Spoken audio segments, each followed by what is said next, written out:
Naogaon bypass সড়কের দুই পাশে সারি সারি তালগাছ একসময় ছিল পরিবেশের ভারসাম্য ও প্রাকৃতিক সৌন্দর্যের প্রতীক। সম্প্রতি গাছগুলোর মাথা কেটে ফেলায় ক্ষুব্ধ স্থানীয়রা। যদিও সংশ্লিষ্ট কর্তৃপক্ষ বলছে বিদ্যুৎ লাইনের নিরাপত্তা নিশ্চিত করতে ঝুঁকিপূর্ণ গাছের ডাল ও মাথা কাটা হয়েছে। নওগাঁ বাইপাস সড়ক দুই পাশে দীর্ঘ ২ কিলোমিটারে থাকা কয়েক হাজার তালগাছের মধ্যে প্রায় ৭৫০ তালগাছের মাথা কেটে দিয়েছে Northern electricity supply company NESCO. বিদ্যুতের তার তালগাছের উপর দিয়ে যাওয়ায় ঝুঁকি এড়াতেই এই পদক্ষেপ নেওয়া হয়েছে বলে জানায় কর্তৃপক্ষ। তবে স্থানীয়রা বলছেন তালগাছের মাথা না কেটে বিদ্যুতের পোল স্থানান্তর করলে রক্ষা পেত পরিবেশ।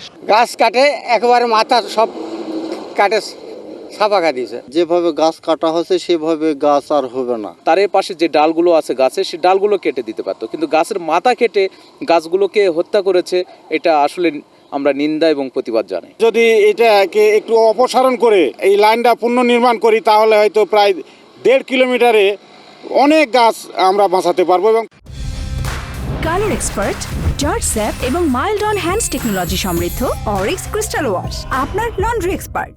অন্যদিকে নেসকো বলছে নিয়মিত প্রক্রিয়া অনুযায়ী বিদ্যুৎ লাইনের নিরাপত্তা নিশ্চিত করতে ঝুঁকিপূর্ণ গাছের ডাল ও মাথা কাটা হয়েছে।